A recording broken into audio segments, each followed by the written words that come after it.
Viewers, আমি এমকেএলটিসি শিক্ষা পরিবারের পক্ষ থেকে ময়মনসিংহ কোরিয়ান ল্যাঙ্গুয়েজ ট্রেনিং সেন্টারের পক্ষ থেকে কৃষক ফারুক আহমেদ যে আমাদের সম্প্রতি এসআইটি কোরিয়া কর্তৃক যে স্কিল টেস্ট করার জন্য যে গাইডলাইন দিয়েছে সেই গাইডলাইন অনুসারে যে আপডেট সরঞ্জামাদি যেগুলো আছে যে যন্ত্রপাতির ব্যবহার এগুলো সব ইনশাআল্লাহ আমাদের ইতিমধ্যে আমাদের প্রস্তুতি সম্পন্ন হয়েছে।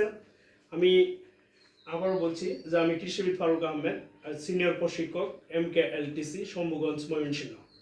যা আমি আজকে আপনাদেরকে দেখাতে চাবো যে আমাদের যে বর্তমানে যে এসআরটি কোরিয়া কর্তৃক সর্বশেষ সিলেবাস অনুযায়ী যে সরঞ্জামাদি এবং ব্যবহার এগুলো আমরা কিভাবে ব্যবহার করব এবং এগুলো আমাদের সংগ্রহ করা হয়েছে। যে সাধারণত ইতিমধ্যে যে আমরা স্কিল টেস্টের জন্য যে স্টুডেন্ট ভর্তি নিচ্ছি সেটা হচ্ছে আমাদের যে মৎস্য, কনস্ট্রাকশন, শিপ বিল্ডিং খাতে মৎস্য এবং কনস্ট্রাকশন এবং উৎপাদন শিল্পের জন্য যেসব যন্ত্রপাতির ব্যবহারের প্রয়োজন সে সবগুলো ইনশাআল্লাহ আমাদের ইতিমধ্যে আমাদের সংগ্রহে চলে আসছে এবং আমরা এই যন্ত্রপাতিগুলো কিভাবে ব্যবহার করব এবং এই যন্ত্রপাতির ব্যবহার সম্পর্কে আমরা জানবো।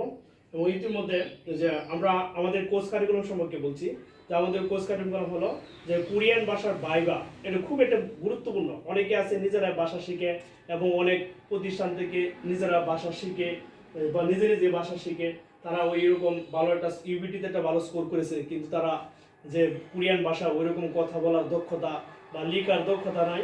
তো ওইসব শিক্ষার্থীদের জন্য আমরা স্পেশাল যে এই ভাইবার ব্যবস্থা করেছি, স্পোকেন ইংলিশ, স্পোকেন কোরিয়ান, এটার ভাইবার ব্যবস্থা করেছি।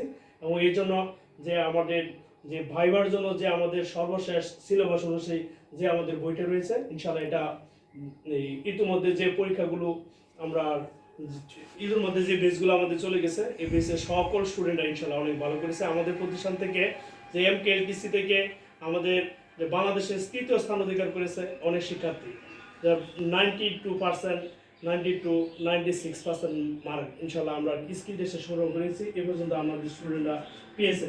এখন আমি আপনাদেরকে দেখাবো যে আমাদের কি ব্যবহার, যে আমরা দেখাবো আপনাকে যে আমাদের যে রিংগুলো হচ্ছে যা আপডেট রিং, এসআরটি কোরিয়ার যে সিলেবাস অনুসারে যে এই রিংটা আপনার কিভাবে করতে হবে, যা আপনি 1 মিনিটের মধ্যে করে দিলে ইনশাআল্লাহ আমরা একটা ভালো মার্ক পাবেন। এটা ভালোভাবে করা আছে। আর যদি মনে করেন আপনি 40 সেকেন্ডে করে দেন তাহলে আপনি ফুল মার্ক পাবেন। তারপরে আসি আমরা সবার জন্য যেটা প্রযোজ্য। তারপরে আমাদের আছে আপডেট যে আপনাদের যে মনে করেন বোর্ড, এখানে আমাদের দুইটা বোর্ড আছে, বোর্ড নং 1 এবং বোর্ড নং 2। যা আপনি কোন বোর্ড পাবেন এটা কোনো নিশ্চয়তা নাই। এটা এসআরটি কোরিয়া আপনি যখন স্কিল টেস্ট পরীক্ষা দিবেন ওই বোর্ড আপনাকে যে বোর্ডের করার জন্য সিদ্ধান্ত দেবে সেই বোর্ডই দিবে। আর এটা সবার জন্য এক রিং ঝোলানো।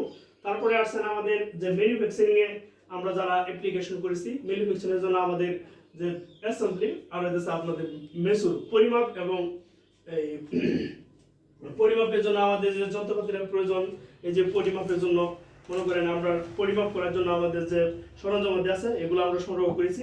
এখানে আপনার একটা পানি ভরবেন, পানি ভরে এই ফানেলটার মধ্যে আপনি 100 মিলি যদি বলতে বলে 100 মিলি ভরবেন, 70 মিলি বলতে 70 মিলি ভরবেন, 50 মিলি বলতে বলে 50 মিলি ভরবেন, ভরে তারপরে এখানে আপনি এটাতে টিপ দিয়ে এভাবে ভরবেন। ভরার পরে 1 মিনিটের মধ্যে যদি আপনি ভরে এটার মধ্যে ঢেলে দেবেন, যে তিনটার মধ্যে যে পরিমাপটা হবে এটা যদি আপনি দেখাতে পারেন তাহলে আপনি ফুল মার্ক পাবেন। এখানে যেন আপনার জন্য একটা মার্ক নির্ধারণ করা হয়েছে। তারপরে আমরা বোর্ডে আসি। বোর্ডের যদি আপনি যদি আপনি মনে করেন 1 মিনিটে করে দিতে পারেন তাহলে আপনার জন্য বেটার। যদি আপনি 40 সেকেন্ডের ভিতরে করে দিতে পারেন তাহলে আপনার জন্য আরও বেটার, আপনি ফুল মার্ক পাবেন। এই ক্ষেত্রে আমাদের পরিমাপে আরেকটা ব্যবহার আছে, তার কাটার জন্য এই যে আমরা তার মনে করেন আপনাকে 10 দিল, আপনাকে 10 মিনিট দিল, আপনাকে 3 দিল, এভাবে আপনাকে 3 টুকরা তার করবেন। যে 10 পরে 7 মনে করেন 3 আপনি 1 মিনিটের মধ্যে যদি করে দিতে পারবেন তাহলে ভালো। আর যদি 40 সেকেন্ডে করে দিতে পারেন তাহলে আপনি ফুল মার্ক পাবেন। পরবর্তীতে আমাদের যে এই মাপা যোগ বিষয়টা, এই বিষয়টার মধ্যে মনে করেন মাপ যোগ করে কি মাপে মাপবেন, যদি আপনার ওইরকম কোনো কনফিউজ থাকে তাহলে আপনি সুন্দরভাবে মেপে তারপরে আপনি দেখবেন। এখানে আসেন আমাদের তারপরে দেন আমাদের মনে করেন যে অ্যাসেম্বলি, যে আমাদের আটা ছিল আমাদের জয়েন্ট, এইভাবে জয়েন্টটা আমাদের বাদ দেওয়া হয়েছে। যে আমরা জয়েন্টের জন্য যে মনে করেন এখন অ্যাসেম্বলি এই বোর্ডগুলো 5টা ক্যাটাগরি থাকে, A B C D category থাকে। আপনি 4টা নাট আপনি A B C D E এই পর্যন্ত থাকে, এই পর্যন্ত যে কোনো ক্যাটাগরি একটা আপনাকে বলবে যে আপনি ওই ক্যাটাগরিটা করে দেন, ওই ক্যাটাগরি অনুসারে আপনি নাটটা টাইট দিবেন, তার দিয়ে আবার খুলে দিবেন। এখানে নাইকি থাকে, নাইকি গার্ড, তারপরে থাকে আপনার যে লং টার্ম যে স্কোর্স এটা চারটা থাকার পরে আপনি খুলে দিবেন। এলকি সিস্টেম, যে এলকি নাটগুলো আপনি কিভাবে খুলবেন, খোলার পরে কি পরিমাণে মনে করেন যে আপনি এই মাপ অনুসারে আবার খুলে দিতে হবে, এই সিস্টেম করে আপনাকে দেওয়া হয়। তাহলে আমাদের মোটামুটি মনে করেন যে অ্যাসেম্বলি গেল। এখন মনে করেন যে আমরা হাতের, এটা সর্বজন স্বীকৃত সবার জন্য আমাদের ডিজিটাল, এটা অনেকে এইভাবে টান দেয়, আসলে এইভাবে টান না, এই টানটা হবে আপনার যে এভাবে, হাতটা এভাবে রেখে এইভাবে টানতে হবে, এভাবে। আমরা পরবর্তীতে আবার দেখিয়ে দেবো যে প্র্যাকটিস করার জন্য যারা আমাদের যে অ্যাভেলেবল যে প্র্যাকটিস, এটার জন্য মনে করেন আপনি টানবেন। এটার জন্য আমাদের দুইটা মেশিন রয়েছে। এটা হচ্ছে আমাদের ডিজিটাল মেশিন, এটা আপনার ওজন অনুসারে আপনার কতটুকু 2 কেজিতে কতটুকু শক্তি থাকা দরকার এটা আপনি এভাবে দেখিয়ে দেবেন। এর জন্য আমরা সিম্পলি ভাবে আগে আমরা এই মেশিনটা দিয়ে আমরা কি করব, আমরা হাতের কজির যে শক্তি এটা পরিমাপ করব। প্র্যাকটিস করার পরে আমাদের যে বোর্ডে থাকবে আপনার এই মেশিনটা আমরা এইভাবে ব্যবহার করব। ব্যবহারটা হচ্ছে এরকম, তো সকল প্রকার কাজ সম্পন্ন করার আগে তার সুষ্ঠু ব্যবহার সম্পর্কে আমরা জানতে হবে। যে সুষ্ঠু ব্যবহারটা যদি আমি না জানি, যে আমি আগেই বলছি যে আপনার উচ্চতা অনুসারে আপনার হাতের কজি কতটুকু থাকার দরকার, মাপটা এই মাপ অনুসারে আপনাকে দেওয়া হবে। তারপরে যে আমরা চলে যাব আমরা যে আমাদের নতুন যে কন্ট্রাকশনের এবং আমাদের যে মৎস্য খাত আছে, এই মৎস্য খাতের এই মেশিনগুলো আমাদের সাধারণত ইয়াতে ব্যবহার করা হয়। যে এখানে আমাদের যে মেশিনগুলো আছে ইনশাআল্লাহ আপডেট সবগুলো, যে এছাড়া কুরিয়ার যে সর্বশেষ সরঞ্জামাদি অনুসারে।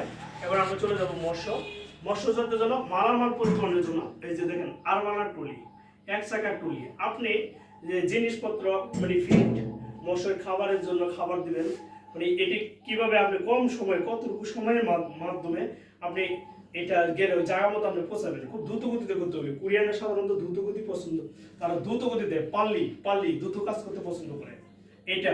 তারপরে আপনার রয়েছে আমাদের যে এটা আমাদের মৎস্য এবং নির্মাণ খাতে এই যন্ত্রটা। আর রয়েছে মৎস্য খাতের জন্য আমাদের রশি। এই রশির ব্যবহার, আমরা রশি কিভাবে ব্যবহার করবেন এই যথাযথ প্রশিক্ষণ আমরা গ্রহণ করব ইনশাআল্লাহ। আপনাকে দেওয়া হবে যে রশি কিভাবে ব্যবহার করতে হবে। আবার বলছি যে এই ট্রলিটা আমরা সাধারণত যে নির্মাণ শিল্প এবং মৎস্য খাতে আমরা ইয়ারবানা এক চাকার ট্রলিটা আমরা ব্যবহার করব। এটা একটা নির্দিষ্ট লাইন থাকে, এই লাইনের ভিতরে আপনি মাল এক জায়গা থেকে নিয়ে অন্য জায়গায় কিভাবে পৌঁছে দেবেন এই সিস্টেম অনুসারে আর কি আপনাদের এই কাজটা করতে হবে। হ্যালো ভিউয়ার্স, যে আমি আবারও আপনাদেরকে সুস্বাগতম যে Mymensingh courier language training centre যে ট্রেনিং সেন্টার শিক্ষা পরিবারের পক্ষ থেকে যে স্কিল টেস্টের জন্য আমরা ইনশাআল্লাহ সর্বদা ইনশাআল্লাহ ভালো করে আসছি। এই বছর আপনারা সবাই দূরে না যেয়ে ঢাকা না গিয়ে আপনারা আমাদের এখানে চলে আসেন। আমাদের সকল ব্যবহার ইনশাআল্লাহ আমরা আমাদের রেখেছি, আধুনিক যে আপডেট যন্ত্রপাতি সব ব্যবহার রেখেছি। আমি নিজেই প্রশিক্ষণ করাবো, আমি কৃষিবিদ ফারুক আহমেদ সিনিয়র প্রশিক্ষক। আমাদের আরেকটা যন্ত্রপাতির ব্যবহার আছে, সেটা হলো যে দেখেন যে আমি আগেই বলছি যে আমাদের সবার জন্য যেগুলো প্রযোজ্য, তো এটা হচ্ছে মনে করি আমাদের কোমরের শক্তি। এই কোমরের শক্তিটা আমরা কিভাবে মেজার করবো, এই যে এই মেশিন দ্বারা যে আপনার উচ্চতা এবং ওজন অনুসারে আপনার কতটুকু হওয়া উচিত এটা আপনি একটা টান দিবেন। এই মেশিন দ্বারা আমরা প্র্যাকটিস করবো।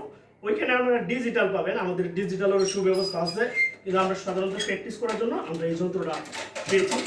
আমি আবারও আপনাদেরকে আমাদের যে প্রিপারেশন সম্পর্কে বলতেছি যে ইতিমধ্যে এসআরডি কোরিয়া আমাদেরকে যে সর্বশেষ গাইডলাইন দিয়েছে আমাদের মৎস্য কনস্ট্রাকশন আর শিপ বিল্ডিং খাতে, যে সাধারণত এইসব খাতে আমাদের যে যে যন্ত্রপাতিগুলোর মানে প্রয়োজন আপডেট, এই যন্ত্রপাতিগুলো ইনশাআল্লাহ আমরা ইতিমধ্যে সংগ্রহ করেছি সবার জন্য। যেগুলো যেমন বলছি এই যে এটা হলো সবার জন্য, আপনার শারীরিক সক্ষমতা দেখার জন্য, এটা সবার জন্য। আমাদের যে কোমরের পরিমাপ করা, এটারও একটা টান দেওয়ার আছে, এক টান দিতে হবে আপনার ওজন অনুসারে। এটা একটু নিচে দেওয়া আছে, তো মানে আমার এই অনুসারে একটা এক টান দিয়ে আমরা আপনার দাঁড়াতে হবে আপনার কত কিছু। এটা সবার জন্য, এটার জন্য একটা মার্ক আছে বা একটা মনে করেন আপনার যে আপনার বডির টেক্সচার অনুসারে কতটুকু ওজন আপনার উত্তোলন করার সক্ষমতা সের উপর ভিত্তি করে আপনাকে মার্ক দেওয়া হবে। যদি আপনি করেন বোর্ডগুলো, এই বোর্ড সবারই প্রয়োজন, বোর্ডগুলো সবারই লাগবে।